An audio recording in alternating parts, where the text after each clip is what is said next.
professional বক্সিঙত অসম সন্তানৰ সাফল্য বাস্তৱ চেতিয়াৰ শিৰত নেশ্যনেল চেম্পিয়নৰ খিতাপ যোৱা 1 ডিচেম্বৰত নতুন দিল্লীত IBCৰ অধীনত অনুষ্ঠিত হয় প্ৰাইম প্ৰ বক্সিং প্ৰমোচন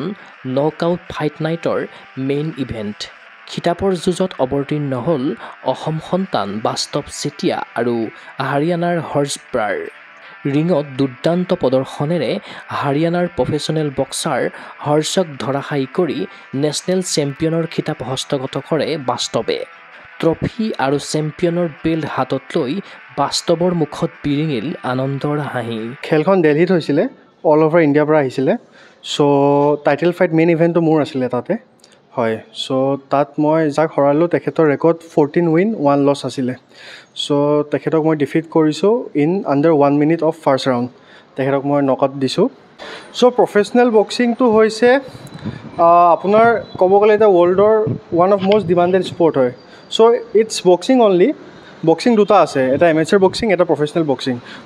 বক্সিঙত 12টা ৰাউণ্ড হয় এমেচাৰ বক্সিঙত 3টা ৰাউণ্ড হয় ইয়াত 12টা ৰাউণ্ড হয় আৰু ইয়াত অলপ মাৰপিটটো বেছি হয় মাৰপিটটো বেছিকৈ হয় মানুহে চাব হয় এইটো কাৰণে সো আমি এমেচাৰ বক্সিঙৰ নিচিনা ইয়াত হেডগাৰ্ড বা টপ নিপিন্ধোঁ মানে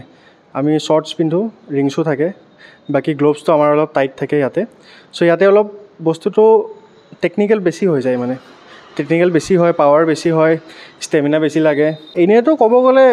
MMA যিবিলাক হয় তাততো হেডগাৰ্ড ইউজ নকৰে তাততো আপোনাৰ কিক এনেকৈ চব ইউজ হয় ইয়াততো অকল বক্সিঙে ইউজ হয় গতিকে ছেম ইটছ বক্সিং অনলি গুৱাহাটীৰ ৰাজগড়স্থিত ট্ৰাইডেণ্ট প্ৰফেচনেল বক্সিং একাডেমীত খেলুৱৈসকলক বাস্তৱে প্ৰদান কৰি আহিছে প্ৰশিক্ষণ ইয়াৰ মাজতে নিজৰ বাবে অলপ সময় উলিয়াই অনুশীলন কৰে প্ৰফেচনেল বক্সিঙৰ নেশ্যনেল চেম্পিয়ন বাস্তৱে প্ৰেক্টিছ মোৰ নিজৰ জিমতে কৰোঁ ইয়াতে য'ত ৰাজগড়ত আছে ট্ৰাইডেণ্ট প্ৰফেচনেল বক্সিং একাডেমী ইয়াত মই কোচো হয় মই তেহেঁতক কোচিঙো দিওঁ প্লাছ মই নিজৰ টাইম উলিয়াই মই নিজে প্ৰেক্টিছো কৰোঁ এটা দীঘলীয়া সপোন বাস্তৱত পৰিণত হ'ল বাস্তৱৰ পিছে ইয়াতেই থমকি ৰ'ব খোজা নাই যুঁজাৰু বাস্তৱ চেতিয়া এইবাৰ তেওঁৰ লক্ষ্য হ'ল এছিয়া পৰ্যায়ত বেল্ট অৰ্জন মোৰ ইণ্ডিয়াত হেভিৱেট টাইটেলটো জিকাৰ বহুত মন আছিলে আগৰ পৰাই যিহেতু মই এতিয়া ইমান সময় মিলাব নোৱাৰোঁ আগৰ নিচিনাকৈ কাৰণ মোৰ ষ্টুডেণ্টছক মই টাইম দিব লগা হয় তাৰ কাৰণে মোৰ অলপ 2 বছৰমান লেট হৈ গ'ল চ' এতিয়া এইটো এচিভ কৰিলোঁ নেক্সট মই এছিয়া লেভেলত এছিয়া বেল্টৰ কাৰণে যাবলৈ ট্ৰাই কৰিম উল্লেখ্য যে নকআউট ফাইট নাইটত খিতাপ দখল কৰা বাস্তৱে নেশ্যনেল চেম্পিয়নৰ বেল্ট আৰু ট্ৰফি লাভ কৰাৰ উপৰি লাভ কৰিছে প্ৰাইজ মানি প্ৰাইজ মানি থাকে ইয়াতে হয় প্ৰাইজ মানি পাইছোঁ মোৰ গুৰু চেতিয়া ৰেণ্টলে হয় তেওঁৰ one of Asia's best professional coach হয় তেওঁ মিজোৰামত থাকে মিজো হয় মই তাতে ট্ৰেইন কৰিছিলোঁ আগত ইয়াৰ অনুৰাগীৰ আশা প্ৰফেচনেল বক্সিং ক্ষেত্ৰত অপ্ৰতিৰোধ্য হওক বাস্তৱ চেতিয়াৰ জয়যাত্ৰা আগন্তুক সময়ত এছিয়া পৰ্যায়ত জিলিকি উঠক অসমৰ প্ৰফেচনেল বক্সাৰ বাস্তৱ চেতিয়া ভিডিঅ' জাৰ্নেলিষ্ট জবান ৰাভাৰ সৈতে চিন্ময় বৰাৰ প্ৰতিবেদন গুগল স্পৰ্টছ এনি গুৱাহাটীৰ মাজমজিয়াত নৰ্থ ইষ্টৰ প্ৰথমখন এক্সক্লুচিভ মাৰ্চেল আৰ্টছ সামগ্ৰীৰ শ্ব'ৰুম তথা বিপণী Tirupati sports karate wushu taekwondo boxing jujitsu pencak silat judo আদি 7টাকৈ সমৰ কলা ইভেণ্টৰ ইউনিফৰ্ম আৰু প্ৰশিক্ষণৰ সামগ্ৰী ইয়াত উপলব্ধ